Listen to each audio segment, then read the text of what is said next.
नमस्कार, आप देख रहे हैं न्यूज नेशन। मैं हूं आपके साथ विवेक शांडिल। स्पेशल रिपोर्ट में बात भारत और पाकिस्तान की। बॉर्डर पर पाकिस्तान सुधरने का नाम नहीं ले रहा है और उसके अधिकारी भारत की मर्जी के बगैर दिल्ली में अलगाववादियों के साथ बैठक करने की तैयारी कर रही, या यूं कहें कि बैठक कर भी रहे हैं। ऐसे में मोदी ने पहली बार पाकिस्तान पर सख्त रुख अपनाया है। मोदी सरकार ने पाकिस्तान के साथ आगे होने वाली बातचीत पर ब्रेक लगा दिया है। पाकिस्तानी उच्चायुक्त तो आज कश्मीरी अलगाववादियों से मुलाकात करने वाले हैं और इसी से खफा होकर भारत ने 25 अगस्त को होने वाली सचिव स्तरीय बातचीत या वार्ता रद्द कर दी है। शब्बीर शाह से कल मेरी बातचीत हो रही थी। उन्होंने कहा कि कांग्रेस के समय में भी ऐसी मुलाकातें हुई हैं। इसके पहले जब एनडीए की सरकार थी तो भी ऐसी मुलाकातें हुई हैं। इस बार ये सख्ती क्यों? आपको क्या लग रहा है, आखिरकार इस रोक की वजह या बातचीत स्थगित करने की वजह क्या हो सकती है? सिन्हा साहब, सबसे पहले आपकी प्रतिक्रिया इस पूरी खबर पर और अभी तक भारत सरकार का जो रिएक्शन रहा इस मसले पर। एक भारतवासी होने के नाते प्रधानमंत्री श्री नरेंद्र मोदी को मैं उनको धन्यवाद देना चाहता हूं कि ये साहसी फैसला, ये बहुत उपयुक्त कदम, ये बहुत उपयुक्त फैसला उन्होंने लिया है और पाकिस्तान को एक बहुत अच्छा संदेश दे रहे हैं कि हम दोनों चीज नहीं होने देंगे।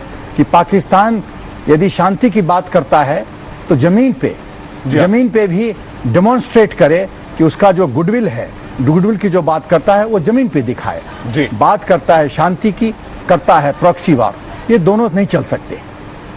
और ये कश्मीर जो मुद्दा है, जी हाँ, कश्मीर जो मुद्दा है, इस मुद्दे पे मैं कुछ कहना चाहूंगा।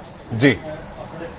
मुझे तो समझ में नहीं आता है कि पाकिस्तान क्यों कहता है कि कश्मीर हिंदुस्तान के साथ मेन मुद्दा है। जी। ये मुद्दा तो 26 अक्टूबर 1947 को ही खत्म हो गया था। जी। जब महाराजा हरि सिंह जी ने भारत के साथ मर्जर करने के लिए इंस्ट्रूमेंट ऑफ सक्सेशन 26 अक्टूबर 1947 को साइन कर दिया, साइन किया था। बिल्कुल। उस समय लोग कहते हैं कि you please establish the mandate of people.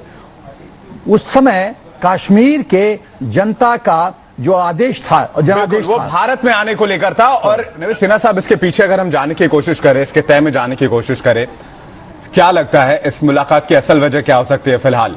क्योंकि अक्टूबर नवंबर में एक चुनाव भी होने, विधानसभा चुनाव, अगर हम घाटी की बात करें, और इस समय पाकिस्तान का अलगाववादी नेताओं से मिलना, चुनाव में विरोध जाहिर करने के लिए या फिर कुछ और?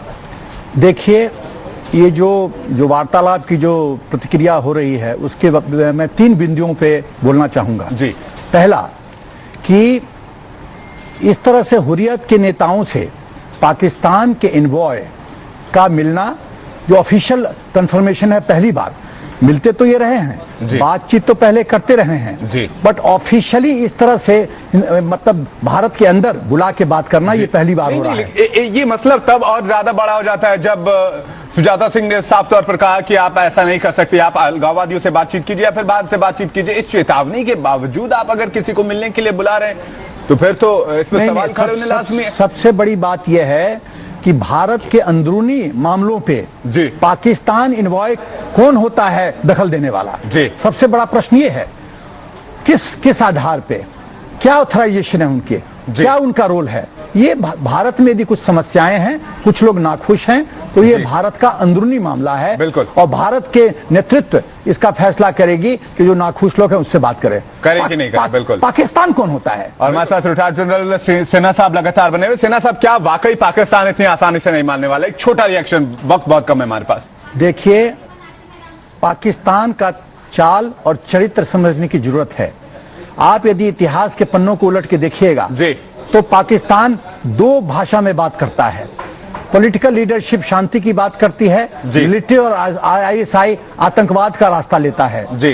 तो एक फौजी होने के नाते मैं आपको कहना चाहता हूं कि मैं पाकिस्तान पे कभी भी विश्वास नहीं करूंगा, नहीं कर सकता, कभी भी विश्वास नहीं कर सकता। फौजी होने के नाते सिन्हा साहब कह रहे हैं कि पाकिस्तान पर विश्वास करना बहुत मुश्किल है।